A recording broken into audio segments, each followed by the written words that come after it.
Heading south of the Mason-Dixon, this is the Week in Review at the Abbeville Institute. Here is your host, Brian McClanahan. Welcome back to the Week in Review at the Abbeville Institute. This is your host, Brian McClanahan, and this is episode 291, covering the week of January 3rd through January 7th, 2022.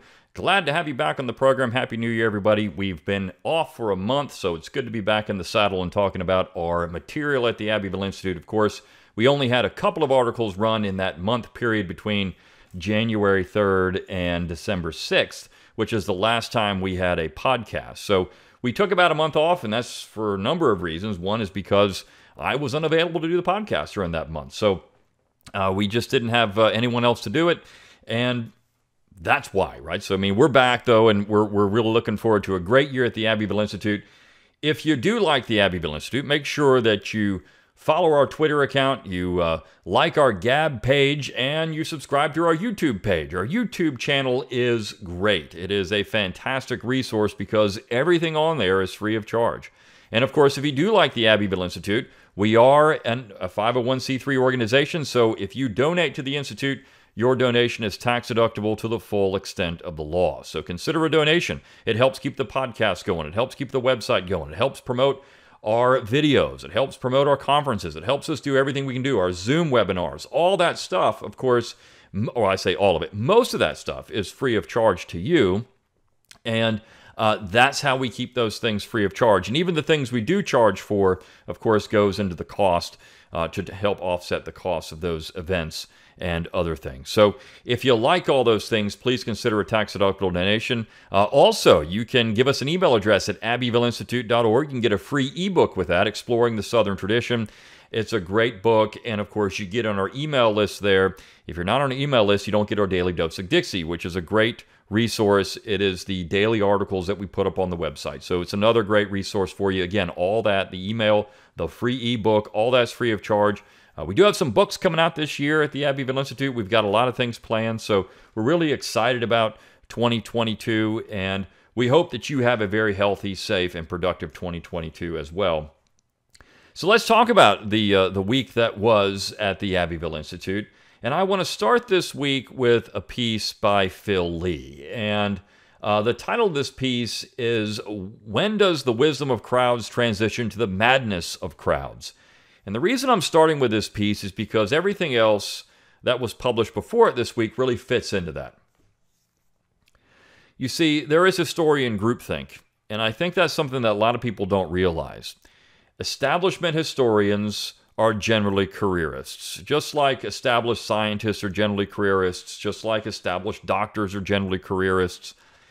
And so what you have when you start hearing this word consensus, it means that a bunch of people who think the same have gotten together, and maybe they dominate enough history departments, or maybe they dominate enough science departments, or whatever it is, and they've decided that this is the dominant theory that they're going to push. It doesn't mean it's the only explanation. It doesn't mean it's the only interpretation. It just means it's the dominant one at the time. And so if we had said 100 years ago, what is the dominant interpretation of, say, Reconstruction? It would have been the Dunning School. I mean, that was the dominant school of Reconstruction. This is what everybody generally subscribed to. And then about 50 years later, you start seeing a transition to the Foner-dominated version of Reconstruction. And so, of course, now that version of Reconstruction is ascendant and it dominates. But it doesn't mean it's the only interpretation of Reconstruction or necessarily the correct interpretation of Reconstruction. And now what you're starting to see is people like David Blight talk about quote-unquote memory studies. And you have this idea of memory studies and memory being something that people are focusing on. Now, we used to call memory history. This is what John Lukács said it was. History is the remembered past. But now what these memory studies are doing is saying, well, there's memory, and then some memories are incorrect memories. And so we have to be careful because people don't remember things accurately. So the real story is this, but the way people chose to remember it is actually this, and it was a conscious choice. In other words, they were lying. This has been something that people have talked about with the South for decades. Essentially, the entire attack on the quote-unquote lost cause myth is essentially that. all of these people were lying the entire time. They didn't remember anything accurately. It wasn't anything like they said it was. And so what we're saying is the true history of what things were like in the South. Unfortunately for these people, there are tons of holes in their arguments. But what they do is take the same documents and essentially say, well, this is how I interpret these documents, and so this is what they mean to me. If you go back and look at the Dunning School of Reconstruction, we'll just focus on that for a minute. The Dunning School produced a fantastic collection of primary documents called the Documentary History of Reconstruction. And there's all kinds of things in this particular collection. Not all of it is sympathetic to what you might say is the Dunning School. Some of it is in a different direction. The thing the Dunning School did great was that it focused on a comprehensive view of Reconstruction. If you go back and look at the book that Dunning wrote, Reconstruction, Political and Economic, he does some things in that book that no one else has done. And I remember when I was actually in graduate school, when taking a reading seminar on Reconstruction, and it wasn't with Clyde Wilson, it was another professor, a very good professor there. I won't name him because he may not want to be associated with us. But anyways, he showed a chart and he said, look, this is what Reconstruction studies used to look like and all the different things that they used to focus on. And then you had Foner and it became nothing. It became a single line, and nobody was talking about diplomacy, for example, and nobody was talking about the economic side of it, for example. Everyone was focusing on race and race alone. So that's the only thing that was important in Reconstruction then, was race. That was it. And this is now the wisdom of the crowd. Take, for example, Confederate monuments. Confederate monuments, the interpretation now that's being pushed around. All these things were erected to promote Jim Crow segregation, nothing else. They're just about race. And see, somebody gave a speech during a dedication ceremony where he said a racist thing, so it's all about race. Of course, this is stupidity, but this is what these people do. And so that now is the wisdom of the crowd. This is groupthink. And it's highly politicized groupthink, and it's frankly highly stupid groupthink, but this is what people are doing. And so this piece by Phil Lee actually gets into that. And we have this in so many things. Essentially, the Abbeville Institute is the counterweight to groupthink on the South. Now, 100 years ago, what we're doing at the Institute wouldn't have been odd. It would have been mainstream. If you go back and look at what was being written, even 70 or 80 years ago, what we do is more mainstream. There was actually a history textbook, that was published in 1946, I believe, 46 or 47. And it was, one of the authors was Oliver Chitwood, who wrote a really good book on John Tyler. And, I mean, that Chitwood biography is the best. Of course, the main author of the textbook is Frank Owsley. And when you look at this textbook, now, again, some of the language they use and some of the ways they describe some things there would be shocking to us today. But the way they frame the war, the way they frame the original United States, even the way they talk about Reconstruction as not being a positive thing but a negative thing, was generally accepted as the standard history of the early to middle 20th century. It's only after the 1960s that you start to see a big change in this. So what we do at the Institute would not be considered to be shocking or anything to any of these people. And we're even milder on a lot of things, most things, well, I say most things, some things than they are. So we might even consider, further left of them. But regardless, what's happened in American historiography is that you have, again, a group of leftist historians who got involved in the universities because they couldn't do anything else.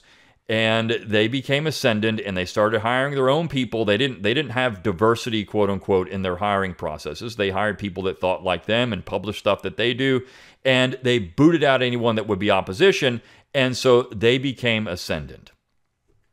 And now that's what you get when you go to your modern history departments, for the most part across the United States. I do get people emailing me every now and then. Where can I send my kid and get a good history education?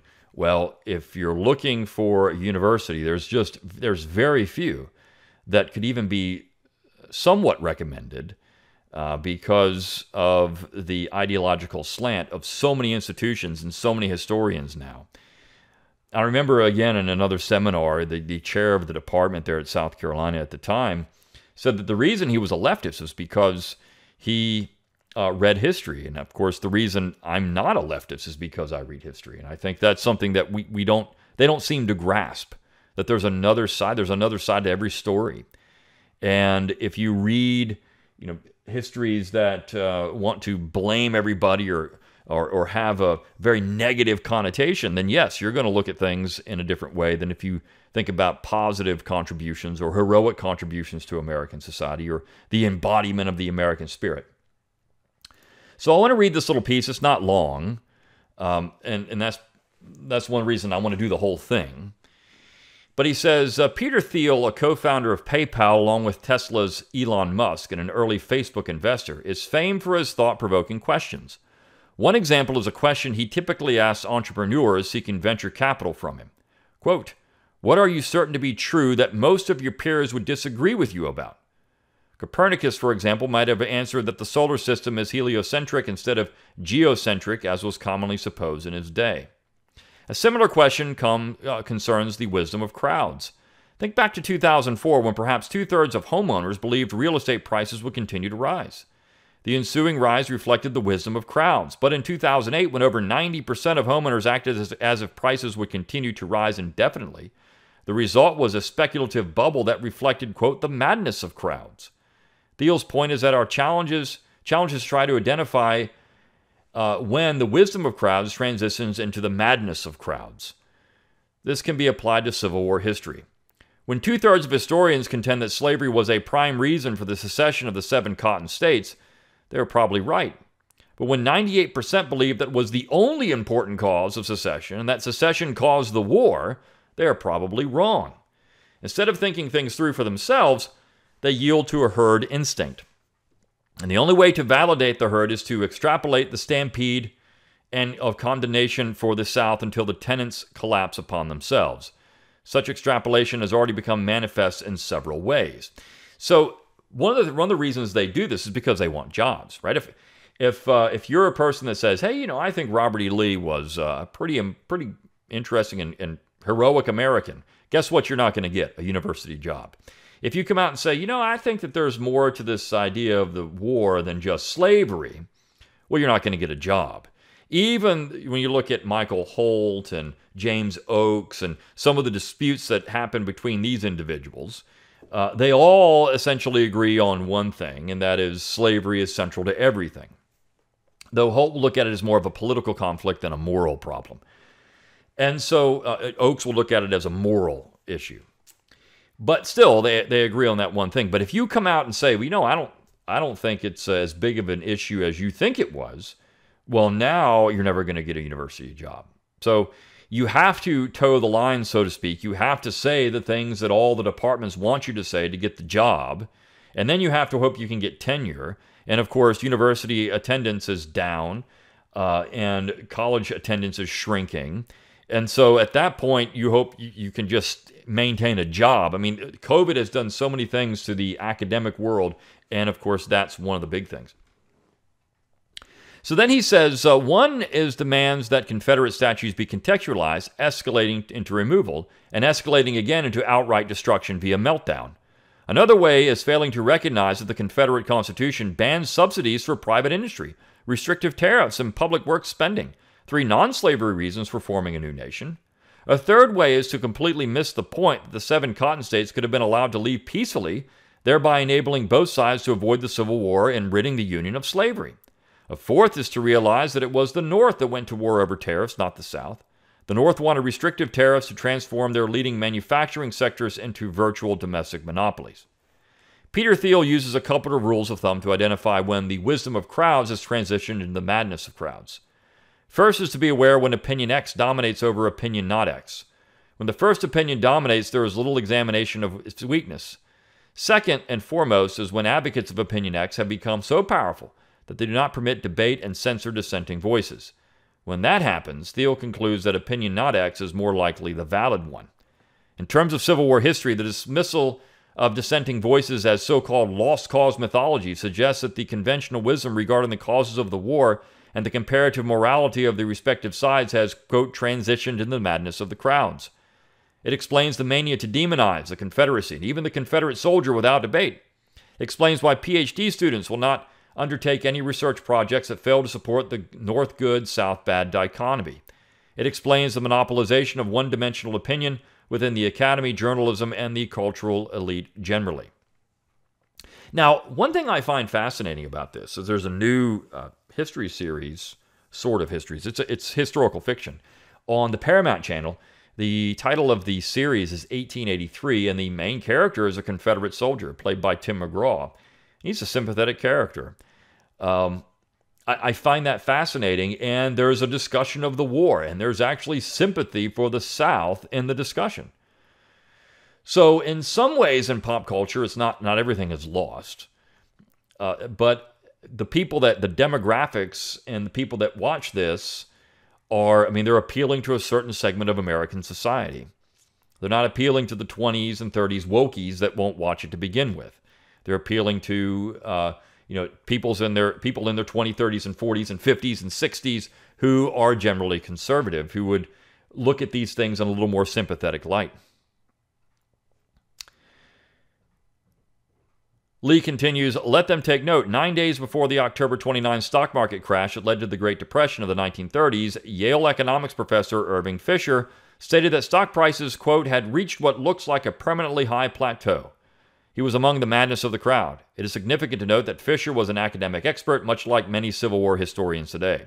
Unfortunately, academics are among the most vulnerable to a herd instinct because they are risk-averse.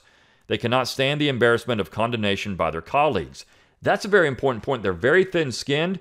The second thing is they cannot stand to be wrong, because if their position is challenged, and let's say they've created a career out of a particular position, and that position is shown to be wrong, well, their entire career then has been blasted to pieces.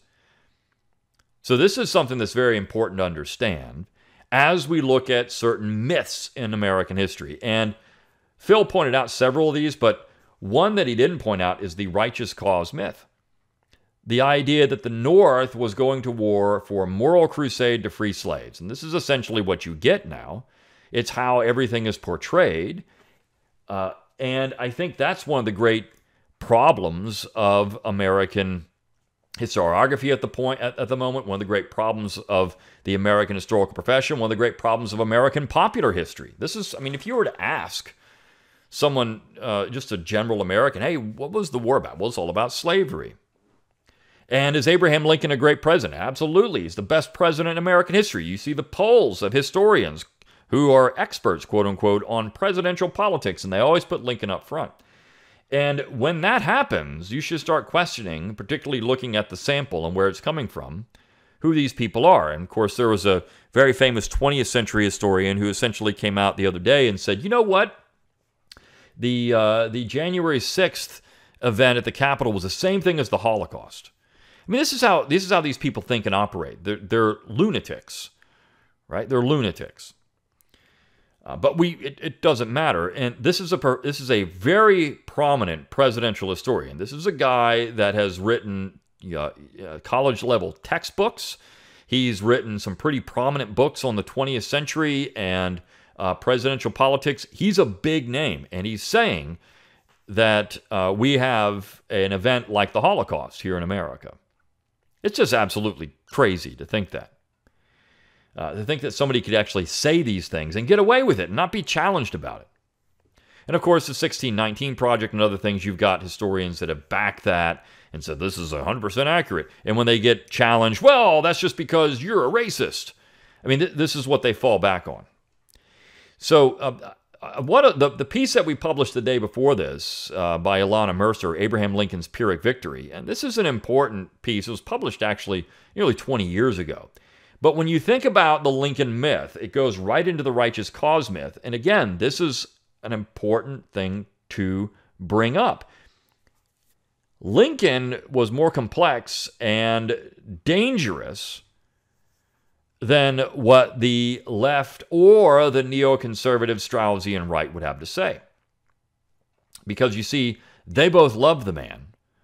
But as Mercer points out, Lincoln's victory was Pyrrhic, meaning it was going to be a victory at great cost. And the great cost, of course, was the ultimate destruction of the Constitution and the United States as originally founded. It was going to be destroyed because of Lincoln and because of what this proposition nation that Lincoln muttered at Gettysburg unleashed on America. She says, the true legacy of Lincoln usually gets drowned in the perennial gush about a president whose name is synonymous with freedom and the end of slavery. Lincoln's role in bringing an end to the Jeffersonian ideal of limited constitutional government with powers vested in sovereign states remains relatively unexamined. The direction in which Lincoln took America is not without significance for Canadians. For one, the current vilification of the Canadian West resembles in tenor the vilification of the American South. Westerners and Quebecers have grown accustomed to the boorish responses from government when they speak of exercising freedom of association by peaceful secession. The seeds of the assorted libel they confront can be traced to the Lincolnian legacy. As a chronicle of Lincoln, Professor Tom DiLorenzo notes that, in quote, in 1861, most Americans, North and South, still believed that the right of secession was fundamental to preserving freedom and self-government. There were the stirrings of the New England secessionists in 1803, as well as the secessionist movement in the Mid-Atlantic states in 1861. The South's battle, very plainly, was for its constitutional guaranteed independence, framed by the Founding Fathers' vision of a limited central government with little jurisdiction over state institutions. The view of secession as the bulwark of liberty was widely echoed among prominent intellectuals and editorialists of the day. Lord Acton, the great classical liberal, viewed Southern secession as an attempt to preserve a constitutional liberty. Abolitionists in the North generally agreed that the South had a right to peacefully secede, and as did they claim this right for themselves. It would be ironic if this weren't the case. After all, the American Revolution was born of secession from empire. The Constitution was a pact between sovereign states, which with the ultimate power lay, and these states devolved to the central government's its limited powers. With this confederation of sovereign states, the founders intended to curb the overreach of a central government. With only 15% of Southerners being slave owners, the South is no more fighting to preserve slavery than the North was fighting to abolish it. But let's accept for the sake of argument Lincoln's facade and grant that slavery was the reason he waged the war between the states, thus violating the Constitution.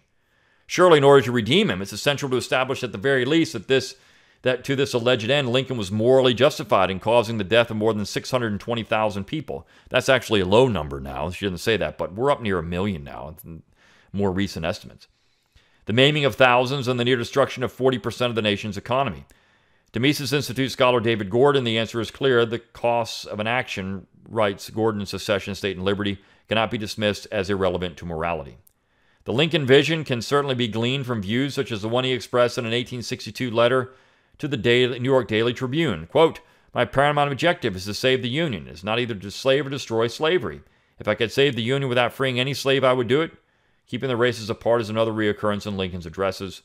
Could he have held these racist views, the kind that made him a one-time supporter of a scheme advocating the shipping of slaves back to their own native land, and still wage war solely to free the objects of his derision? Perhaps, but unlikely given his subsequent actions. So she gets into the number of things that, of course, Lincoln did, but see, this is the Lincoln myth. She outlines the Lincoln myth here, and the Lincoln myth is that Lincoln went to war to free the slaves, Lincoln freed the slaves, therefore the war was just.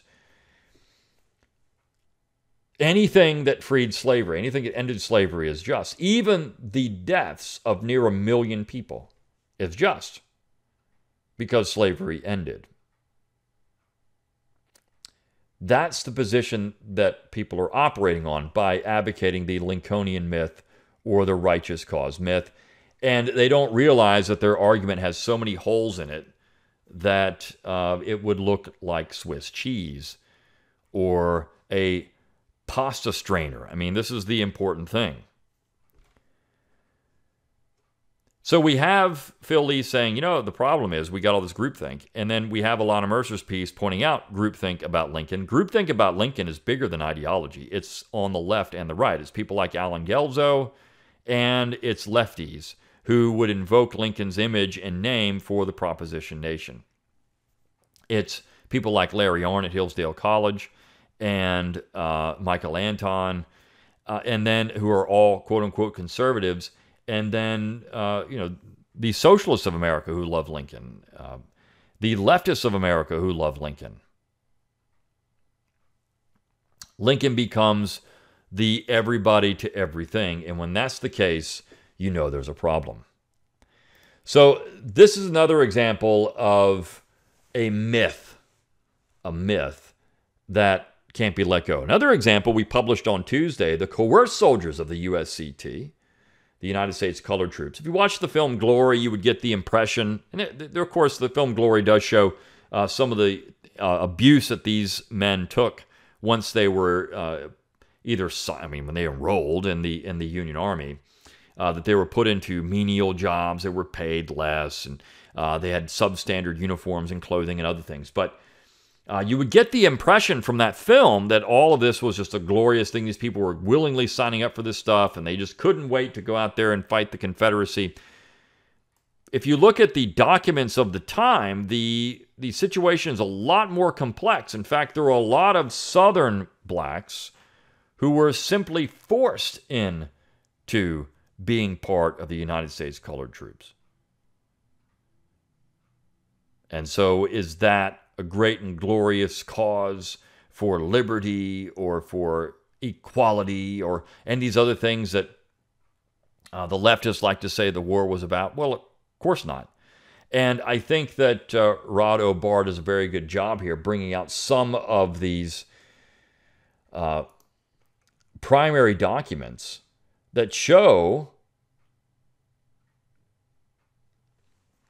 that Southern blacks were being coerced into the Army, and they were being abused when they were put into the Army. And I say abused, not treated well at all. So there is an effort to blast away a myth. And finally, the last thing I want to talk about this week is the last piece of the week, which is by Clyde Wilson. It's got a couple minutes left, and we're restarting this series on Southern poets and poems. We started this series back in 2020, in the summer of 2020, and we ran 13 parts in it. Actually, we started it in the spring of 2020, ran 13 parts of it, and then for a lot of reasons, stopped running it. So the time is right to put it back up there, and we restart the installment with part 14, and it's on Alexander Meek, who's simply just a amateur poet. And I think that's the interesting thing about this. When you look at the individuals in the series, many of them were not literature professors or literary figures. They were just amateurs, and they're just writing poetry because this is what they do, along with other things that they do. Of course, Meek was a judge, orator, and a national chess master, historian of the early days of the state. And his poetry is pretty good. One of the things, the very first piece that Clyde Wilson put in this collection is Come to the South. It's a short little poem, and I'm going to read this one, because this is the positive view of the South that many people had about it in the 1850s. It's lost in all of the negatives about the South, how people thought about the South. And you saw this carry forward into the 19-teens and 20s, even in the 1970s. I mean, look, Sweet Home Alabama is an affirmation of the South. Even though, when you look at the lyrics to it, there's some question about what Van Zandt meant about X, Y, or Z, and was he being very critical of these things? But regardless, it's a positive affirmation. There's all these different positive affirmations of the South in music. And of course, music is just taking poetry and putting it to song, popular music. That's all you're doing. And so you could have had this poem put to song if you wanted. But I want to read it, Come to the South, by Alexander Meek. Oh, come to the South, sweet beautiful one. 'Tis the clime of the heart, 'tis the shrine of the sun. And where the sky ever shines with a passionate glow, and flowers spread their treasures of crimson and snow, where the breeze o'er bright waters wafts incense along, and gay birds are glancing in beauty and song, where summer smiles ever o'er mountains and plain, and the best gifts of Eden unshadowed remain. Oh, come to the south, the shrine of the sun, and dwell in its bowers, sweet beautiful one. Oh, come to the south, and I'll build thee a home where winter shall never intrusively come. The queen-like catapala, the myrtle and pine, the gold-fruited orange, the ruby-gem vine, shall bloom round thy dwelling and shade thee at noon, while birds of all music keep amorous tune. By the gush of glad fountains will rest us at eve, no trouble to vex us, no sorrows to grieve. Oh, come to the south. Oh, come to the south, 'tis the home of the heart. No sky like its own can deep passion impart. The glow of its summer felt in the soul, and love keepeth ever his fervent control. Oh, here would thy beauty most brilliantly beam, and life pass away like some delicate dream. Each wish of thy heart should realized be, and this beautiful land seemed an Eden to thee. Then come to the south, the shrine of the south, and dwell in its bowers, sweet, beautiful one. That should be like a tourist poem. You should make a little tourist video about that. Come to the south, even though maybe you don't want all these people to come to the south anymore, because that's when that happens, you get Richmond, right? All right, so we'll continue with this series. We're going to have part 15 next week. Got a lot of good stuff coming again in 2022. Hope you have had a great holiday season, had a great new year. We're just itching to get started and do more with 2022. So, until next time, good day.